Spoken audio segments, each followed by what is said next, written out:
नमस्कार, स्वागत है आप सभी का हमारे YouTube चैनल पर।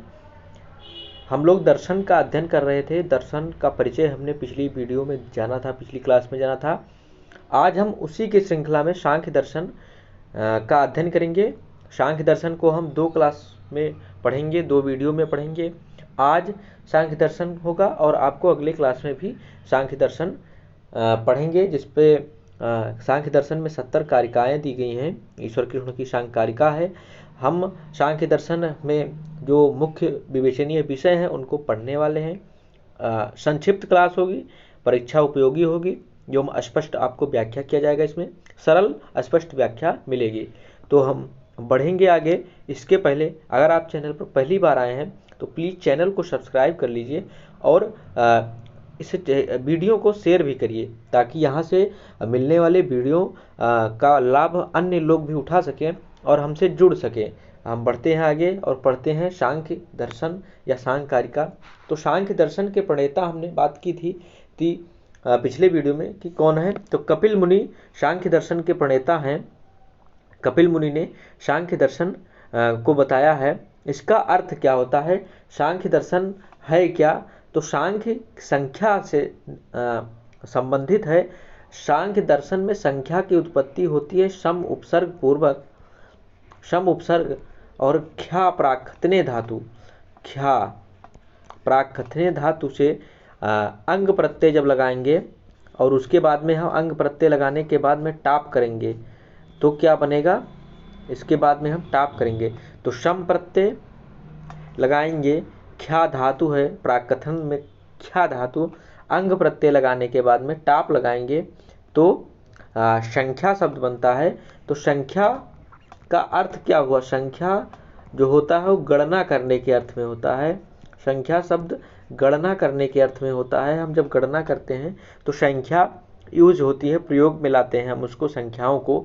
तो सांख्य कारिका या सांख्य दर्शन गणना से संबंधित है। इसमें जो प्रकृति के तत्व हैं, क्या जो प्रकृति के तत्व हैं उनकी गणना की गई है, उनको क्या है, गणना की गई है। इसलिए सांख्य का अर्थ होता है गणना। जो प्रकृति से संबंधित तत्व हैं उन तत्वों की सांख्य दर्शन में गणना की गई है।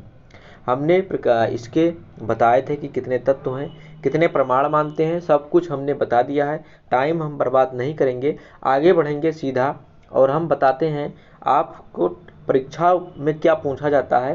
तो टीकाएं पूछी जाती हैं सांख्य दर्शन से संबंधित। टीका सांख्य दर्शन से पूछी जाती है। अगर बात करें तो इसमें कई टीकाएं उपलब्ध हैं।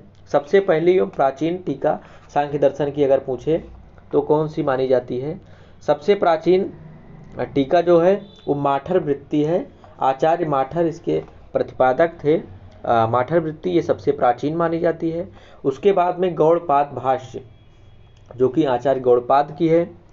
उसके बाद में इसके बाद में ये कालक्रम के अनुसार है। तो युक्ति दीपिका एक टीका है जो कि प्रचलित थी, लेकिन इसके रचयिता कौन है ये हमें नहीं मालूम है, अज्ञात है। उसके बाद में शंकराचार्य की जयमंगला टीका आती है। जयमंगला टीका शंकराचार्य की टीका है जो सांख्य के तत्वों की विवेचना की है। सांख्य की कारिकाओं पर इन्होंने जो है भाष्य लिखा, वही शंकराचार्य की जयमंगला टीका है। उसके बाद में सबसे प्रचलित और सबसे प्रसिद्ध जो है ये वाचस्पति मिश्र की सांख्य तत्व कौमुदी है। तो इसको आप याद रखेंगे, सांख्य तत्व कौमुदी वाचस्पति मिश्र की और जयमंगला टीका शंकराचार्य की। ये 2 मुख्य टीकाएं मानी जाती हैं सांख्य दर्शन की, सांख्य दर्शन की। तो इसको आपको ध्यान में रखना है। हम आगे बढ़ेंगे और बात करेंगे इसके विवेचनीय विषयों के बारे में। आपको मैं बता दूं कि सांख्य दर्शन में किन विषयों को विवेचना की गई है। तो सांख्य दर्शन में सबसे पहले दुख बताया गया है। 3 प्रकार के दुख बताए गए हैं। उसके बाद में प्रमाण की विवेचना की गई है, सत्कार्यवाद बताया गया है, गुण की विवेचना की गई है, प्रकृति स्वरूप और उसके अस्तित्व की सिद्धि बताई गई है, पुरुष प्रकृति और पुरुष के बीच में संबंध, प्रकृति के बीच में संबंध कैसा है, पंग अंधत्व बताया गया है। मैं जब डिस्कस करूंगा पूरी बताऊंगा। उसके बाद में सृष्टि प्रक्रिया और लिंग शरीर की अवधारणा और प्रत्यय शर की अवधारणा, इतनी विषय बताए गए हैं। हम इन विषयों से संबंधित जो कारिकाएँ हैं उनको लेंगे, ताकि परीक्षा में अगर आपको कहीं से भी क्वेश्चन देता है, किसी भी लेवल का क्वेश्चन आता है, तो आप छोड़ेंगे नहीं। और हम आसानी से सीख भी रहे हैं, तो ऐसे ही आसानी से सीखेंगे। हम बात करने वाले हैं सबसे पहले दुख क्या है, इसके बाद में हम इस वीडियो में बात करेंगे प्रमाण विवेचन की, उसके बाद में हम सत्कार्यवाद की बात करेंगे, उसके बाद में हम गुण विवेचन करेंगे, और अगली वीडियो में जो बचेंगे विषय उनको हम देखेंगे। बात करते हैं यहाँ पर विवेचनीय विषय में दुख क्या है। हाँ, सभी जानते हैं कि दुख का अनुभव तो हम करते ही हैं। महात्मा बुद्ध ने बुद्ध दर्शन दिया, जब उन्होंने 4 आर्य सत्य बताए, 4 आर्य सत्य उन्होंने बताए थे सत्य, तो उसमें उन्होंने पहला ही बताया था क्या, कि दुख है। दुख है मतलब 4 आर्य सत्यों में उन्होंने बताया दुख है, और उन्होंने बताया कि दुख क्या है, इसका निरोध भी है, अर्थात दुख को हम दूर भी कर सकते हैं। 2 चीज़ें इसमें 4 आर्य सत्यों में मुख्य थी, दुख है और दुख का निरोध भी कर सकते हैं, मतलब कि दुख को हम समाप्त भी किया जा सकता है, दुख का निवारण किया जा सकता है, ऐसा नहीं कि दुख का निवारण नहीं है। तो उसी बात पर सांख्यकारिका में ये बात कही गई है। सबसे पहली बात तो ये कि सांख्यकारिका सबसे प्राचीन दर्शन माना जाता है, सांख्य दर्शन सबसे प्राचीन दर्शन है, और इसमें दुख त्रय में बात की गई है। 3 प्रकार के दुख, त्रय से आप आशय लगा सकते हैं कि 3 प्रकार के दुख हैं। इन्होंने बताया किस प्रकार 3 प्रकार का दुख कौन सा है। पहले हम सांख्यकारिका की ये कारिका, पहली कारिका है, इसको देखेंगे। दुख त्रय अभिघाताद, अगर पूछे कि जो सांख्यकारिका में कारिकाएं दी हैं वो किस छंद में लिखी गई हैं, तो सब आप जान लीजिए। आर्या छंद इसका छंद है, हम एक छंद पर भी वीडियो बनाएंगे, पिछली बार भी छंद से क्वेश्चन आया था, तो हम वीडियो बनाएंगे उस पर। पहले तो ये आर्या छंद में लिखा गया है कि दुख त्रय अभिघाताद जिज्ञासा तदपघातकै हेतु दृष्टे सपार्था चानैकान्त्यांत अत्यंतो भावात्। तो इसमें बताया क्या गया, अब मैं आपको इसको बताता हूँ ताकि आप समझ पाएँ। ईश्वर किरण बता रहे हैं, ईश्वर किरण की सांख्यकारिका है कि 3 प्रकार के दुख हैं जिनको अभिघात किया जा सकता है, मतलब दूर किया जा सकता है। जिज्ञासा, उसकी जिज्ञासा जो है अपघात के, मतलब दूर करने की जो जिज्ञासा है वो क्या है, इसका हेतु है। दुख त्रय अभिघात आदि जिज्ञासा तदप घात के हेतु, जो जिज्ञासा उत्पन्न होती है दुख को दूर करने का, वो क्या है, हेतु का कार्य करेगा, कारण का कार्य करेगा। दृष्टे, यहाँ पर दृष्टे, दृष्टे सपार्था चा, जो प्रत्यक्ष रूप से, प्रत्यक्ष कारणों से हम दूर कर सकते हैं, परंतु उसका अत्यंत अभाव नहीं हो सकता, मतलब कि दुख हमेशा खत्म नहीं होगा। किसके द्वारा, प्रत्यक्ष के द्वारा। प्रत्यक्ष विधि, जैसे कि आपको जुकाम हुआ तो आप डॉक्टर के पास गए और उन्होंने दवा दी, आपने दवा ली, सही हो गए, परंतु क्या वह जुकाम फिर नहीं होगा, क्या उसका अत्यंत अभाव होगा। इस बात पर बता रहे हैं कि प्रत्यक्ष साधनों के द्वारा हम दुख को दूर तो कर सकते हैं, परंतु उसका अत्यंत अभाव नहीं हो सकता। आपको यहाँ पर मुख्य बात क्या आई कि इन्होंने क्या बताया, 3 प्रकार के दुख कितने हैं, तो 3 दुख हैं। अब हम बात करेंगे कि इनमें से 3 दुख कौन कौन से हैं, तो मैं इसको थोड़ा सा गायब करता हूँ यहाँ से। अब हम बात करेंगे कि 3 दुख हैं कौन, तो 3 दुख उन्होंने बताए। एक आध्यात्मिक दुख, पहला क्या है, आध्यात्मिक दुख, और दूसरा क्या है, आदि भौतिक दुख, और तीसरा है आदि दैविक दुख। 3 प्रकार के दुख बताए, तो इनको जानना जरूरी है। पहला दुख होता है आध्यात्मिक दुख, पहला क्या है, आध्यात्मिक, दूसरा क्या है, आदि भौतिक, आदि भौतिक, और तीसरा क्या है, आदि दैविक, आदि दैविक। तो 3 प्रकार के दुख ईश्वर कृष्ण ने बताए थे। इसमें से अगर पूछता है निम्न में से कौन दुख त्रय में शामिल नहीं है, आध्यात्मिक, आदि भौतिक, आदि दैविक, और एक विकल्प और दे देगा, तो वही शामिल नहीं रहेगा। आपको यहाँ से प्रश्न कैसे बनेंगे मैं बताता चलूँगा। तो आध्यात्मिक दुख है, आदि भौतिक दुख है, आदि दैविक दुख है। अब आपको ये बात समझ में नहीं आ रही होगी कि ये तीनों दुख कैसे हम जानेंगे कि कौन से दुख किस प्रकार के हैं। तो आध्यात्मिक दुख क्या है? जो दुख त्रिविध दुखों में जो हम शरीर के द्वारा अपने अंदर प्रत्यक्ष साधनों के द्वारा दूर कर ले रहे हैं, जैसे कि शरीर में वात कफ पित्त या फिर ज्वर बुखार ईर्ष्या काम क्रोध लोभ मोह, इन सभी के द्वारा मन में पैदा होने वाला जो बुखार मानस पीड़ा पहुंचती है, वो क्या है? आध्यात्मिक दुख है। जैसे कि काम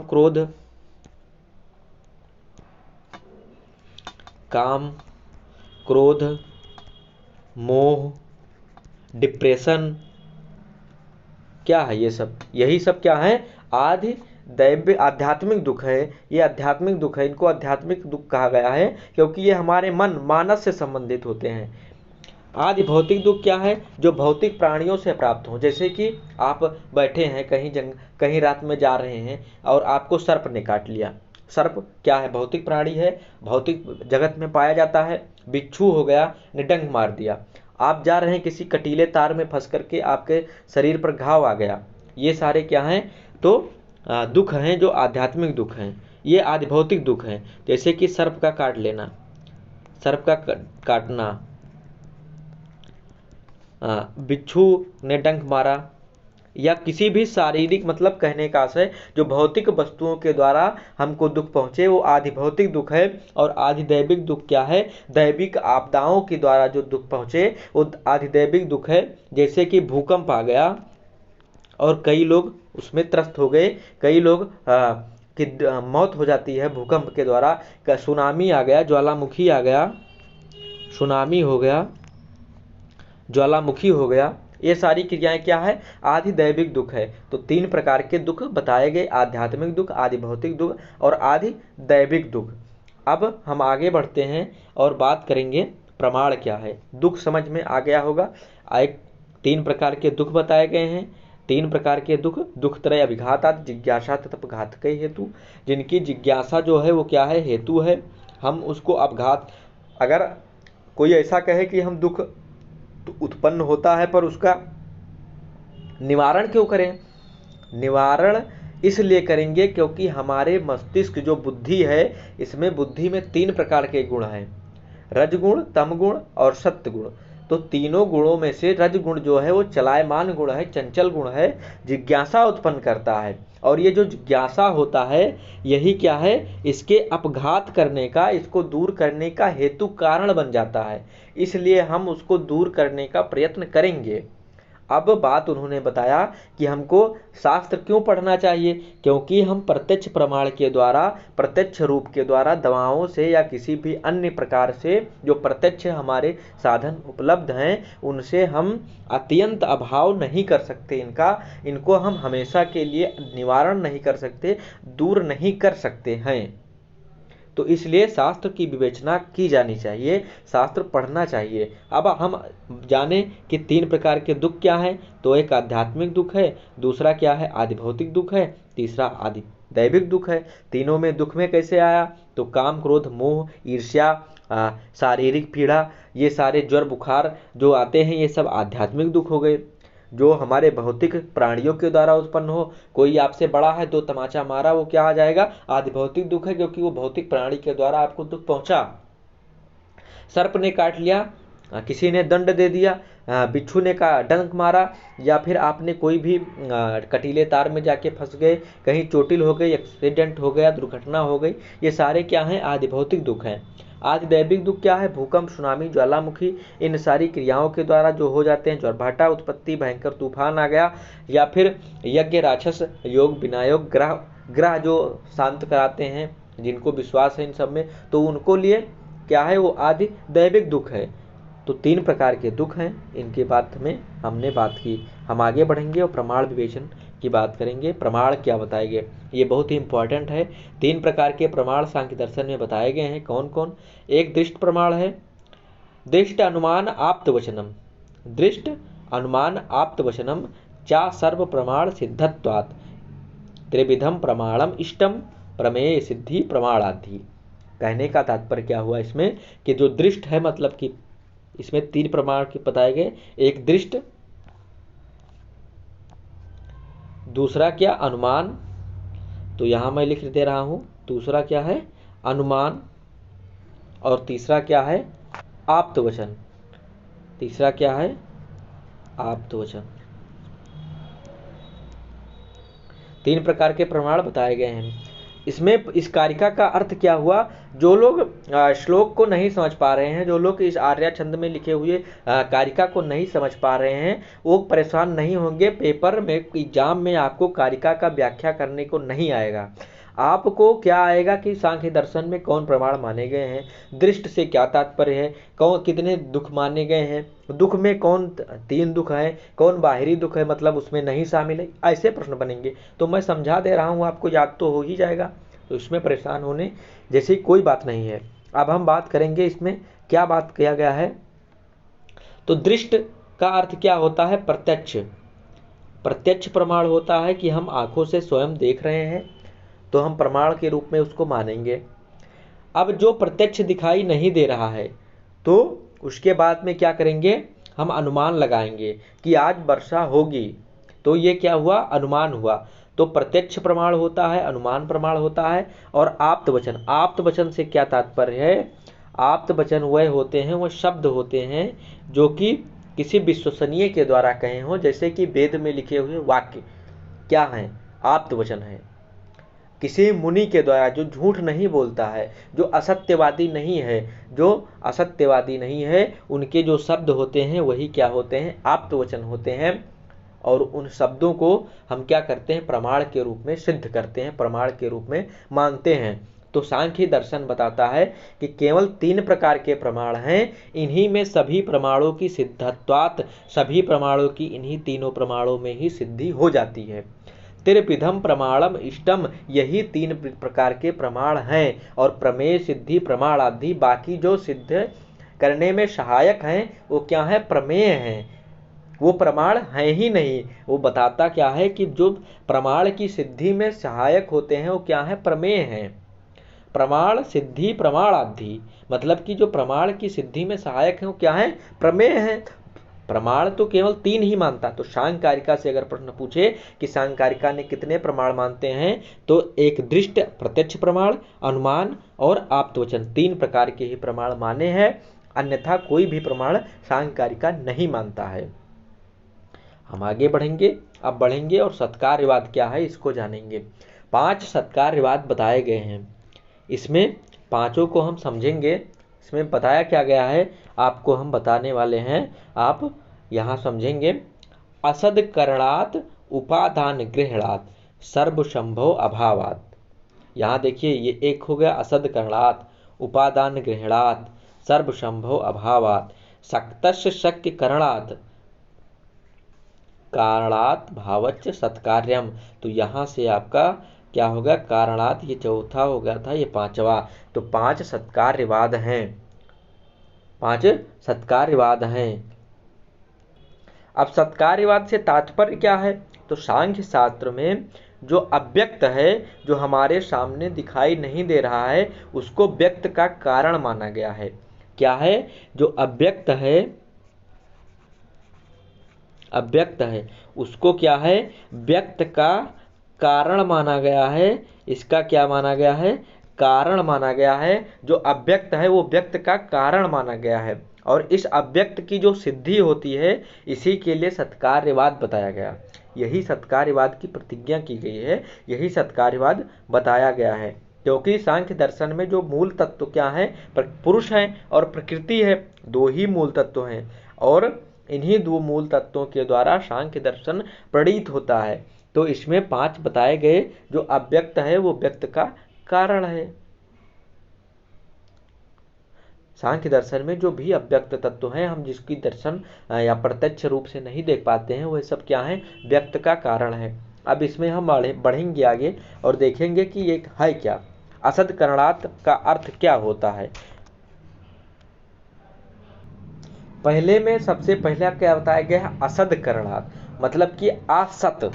इसका अर्थ क्या हुआ, यहाँ से सबसे पहले आप जानिए, असत। सत मतलब जिसकी सत्ता है ही नहीं, उसको सत बनाया नहीं जा सकता। जो असत है, मतलब जिसकी उपस्थिति नहीं है, उसको हम किसी भी प्रकार से सत नहीं बना सकते, उसकी उपस्थिति नहीं कर सकते। उदाहरण के लिए आप जानिए, जैसे कि आप तेल देखे हैं, राई में होता है तेल, ऑयल। ऑयल जो होता है वो राई सरसों में होता है।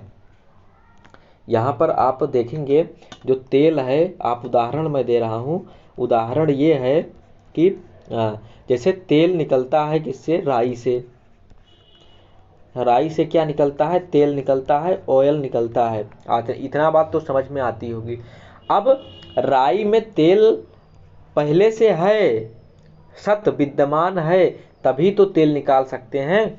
अब देखिए असत करणात क्या कह रहा है, बालू देखे हैं, बालू, गंगा नदी के किनारे जाइए, बालू बहुत है, कहीं भी बालू देखे हैं, तो बालू में तेल निकलेगा? कहावत है बालू पेरे तेल नहीं निकलता। तो बालू से तेल क्यों नहीं निकलेगा? क्योंकि उसमें असत है, तेल है ही नहीं। तो जिसमें तेल है ही नहीं उसमें क्या है, यही सांख्यकारी क्या बता रहा है, सांख्य दर्शन बता रहा है कि जो असत है, जिसकी सत्ता नहीं है, उसको कभी भी सत्ता नहीं बनाया जा सकता, उसको उत्पन्न नहीं किया जा सकता। तो बालू में तेल नहीं है, जब बालू में तेल नहीं है तो आप उसको चाहे इतना कोल्हू में पेरेंगे, उसमें से तेल नहीं निकलेगा, क्योंकि वो असत है। क्या, तेल यहाँ पर असत है। और सत क्या है, राई में तेल सत है, तो राई में सत है। तो अब आपको समझ में आ गया होगा क्या, कि जो सत है उसकी सत्ता असत है, जिसकी असत मतलब जिसकी सत्ता नहीं है, जो संसार में है ही नहीं। जिस वस्तु में उसकी सत्ता नहीं है, उसको हम उत्पन्न नहीं कर सकते। जैसे कि अन्य उदाहरण के लिए हम इसको ले सकते हैं, जैसे कि कोई वस्तु है, कोई धातु है, कोई धातु है, उसमें वो धातु का जो मुख्य गुण है, जो धातु का मुख्य गुण है, मुख्य गुण, जो धातु का मुख्य गुण है वो पीला है, ठीक, पीला है, पीला उसमें विद्यमान है, पीत रंग विद्यमान है, जैसे सोना हो गया, स्वर्ण।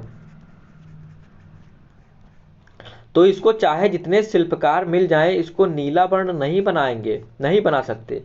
भले रंग दें, भले पानी चढ़ा दें, परंतु जो पीला रंग है, पीत वर्ण है, उसके अंदर सत्य है, उसकी सत्ता है पीत वर्ण की, वो क्या होगी, हमेशा विद्यमान रहेगी।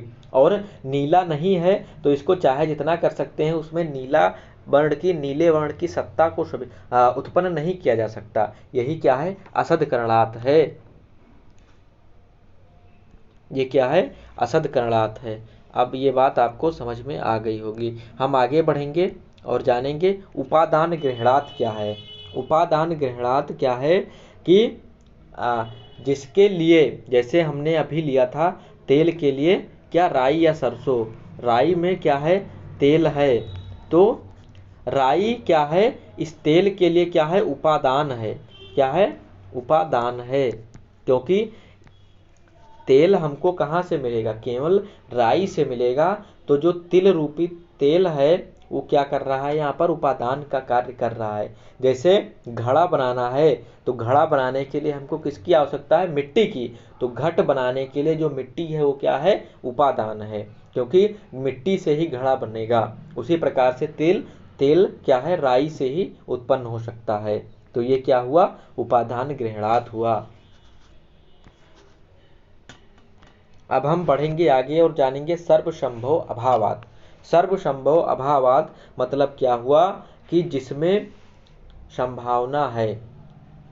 किस प्रकार की संभावना, इसमें जो सर्वसंभव अभावात है, हमने बात किया तो सर्वसंभव अभावात में है क्या, जो कारण होता है और जो कार्य होता है।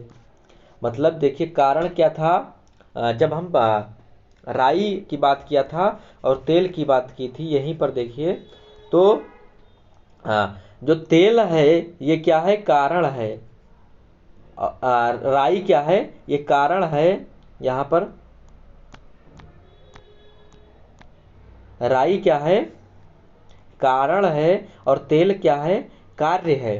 तो जो कारण होता है वो कार्य में पहले से ही विद्यमान होता है। क्या है? कारण जो होता है वो पहले से, उत्पत्ति से पहले ही सत रहता है। सत मतलब उसकी अवस्था यहाँ पर बनी रहती है। जैसे कि अब हम राई को जब पेरते हैं या उसको कोल्हू में पेरते हैं तो तेल कैसे उत्पन्न होता है? क्योंकि तेल कारण रूप में जो है पहले से ही इसमें राई में जो कारण है इसमें विद्यमान है, इसमें अभाव नहीं है इसका। अगर यहीं पर बालू में बात करते तो बालू में क्या है? तेल का क्या है? अभाव है।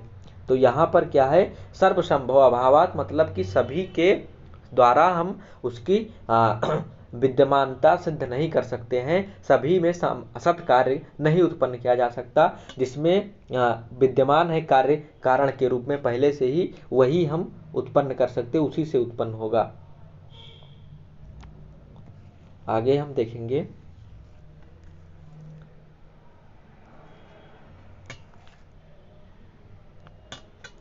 सक्तस्य शक करणात्, मतलब क्या हुआ? सक्तस्य शक्य करणात् मतलब कि उत्पत्ति में समर्थता जिसमें हो, जिसमें समर्थ हो, जो उत्पन्न करने में शक्ति हो जिसमें, जैसे कि राई में क्या है? तेल उत्पन्न करने की शक्ति है। तो क्या हुआ? राई में जो है तेल उत्पन्न करने की शक्ति है, इसलिए इसमें क्या है? सक्तस्य शक करणात्, जिसमें शक्ति होती है उसी के द्वारा यह उत्पन्न किया जा सकता है। और कारण भावात का अर्थ क्या होता है? कि हर एक कार्य का, प्रत्येक कार्य का कारण उत्पन्न है। प्रत्येक कार्य का क्या है? कारण होता ही है। बिना कारण के कोई भी कार्य हो नहीं सकता। प्रत्येक कार्य का कारण है, इसीलिए सकारण भावात। तो 5 प्रकार के सत्कार्यवाद बताए गए: असत्करणात्, उपादान गृहणात्, सर्वसंभव भावात, सक्तस्य सत्करणात् और कारणा भावात। हम आगे बढ़ेंगे और गुण की विवेचना करेंगे, बस खत्म होने वाला है। 3 प्रकार के गुण बताए गए हैं। कौन से? सबसे पहले सत्वम लघु प्रकाशकम उपष्टंभकम चलम च रजा गुरु वर्णमकेव तमः प्रदीप वचार्थ तो वृत्ति। तो 3 प्रकार के गुण है। एक सत गुण है, एक क्या है? रज गुण है, और एक कौन सा है? तम गुण है।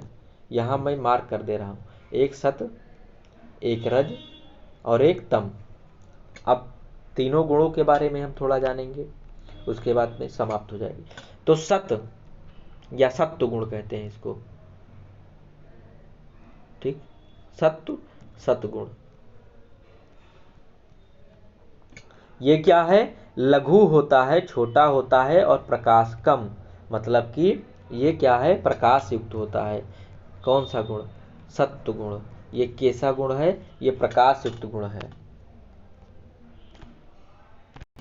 तो अगर परीक्षा में आपसे पूछे कि तीनों गुण में सत प्रकाशक कौन सा है, तो सत्व गुण क्या होता है? प्रकाशक होता है।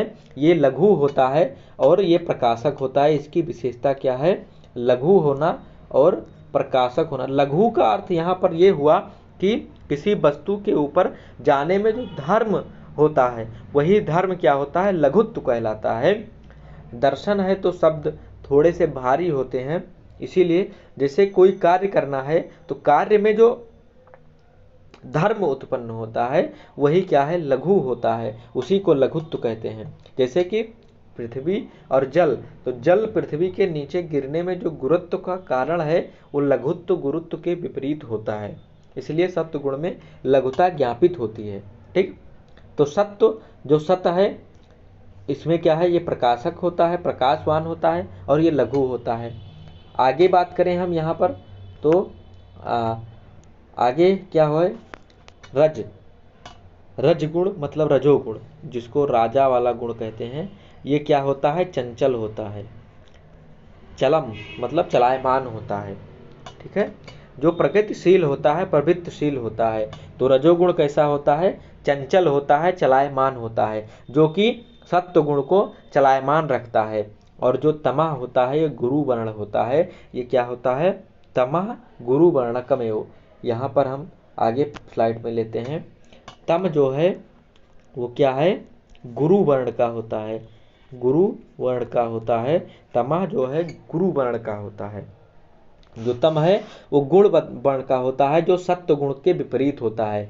मतलब कि सत्व गुण लघु है तो तमोगुण क्या है, गुरु वर्ण का होता है।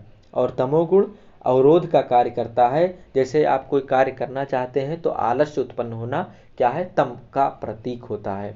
आपको चलायमान कौन करता है, रजगुण। और जो सत्व क्या है, प्रकाशक होता है, जो सत्य के मार्ग को दिखलाई देता है, आपके कार्य को दिखलाई देता है। तो 3 प्रकार के गुण हमने पद किए, तम गुण, रजगुण और सतगुण। सतगुण प्रकाशक होता है, लघु होता है, गुरु। और जो रजगुण होता है वो चलायमान होता है, तीनों गुणों को चलाता है, बीच में रहता है। और जो तम गुण होता है वो गुरु वर्ण का होता है, और ये क्या होता है, निष्क्रियता को बताता है। ये निष्क्रिय करेगा, आपको आलस्य उत्पन्न करेगा। ये अंधकार को ज्ञापित करता है। अंधकार का द्योतक है कौन, तम गुण। तो 3 प्रकार के गुण हैं। अब हम आगे पढ़ेंगे, जब आगे क्लास होगी तो उसमें क्या पढ़ेंगे, अगली क्लास में हम पढ़ेंगे इसके जो बचे हुए विवेचनीय तत्व हैं उनके बारे में। तो हम आगे करेंगे, अगली क्लास में सीखेंगे। और तब तक के लिए नमस्कार, और हमसे जुड़े रहिए, बने रहिए। हम आपको सारे दर्शन, सब कुछ जो संस्कृत का पूरा पाठ्यक्रम है कंप्लीट करवाएंगे। तो मिलते हैं अगली वीडियो में। तब तक के लिए नमस्कार, जय हिंद।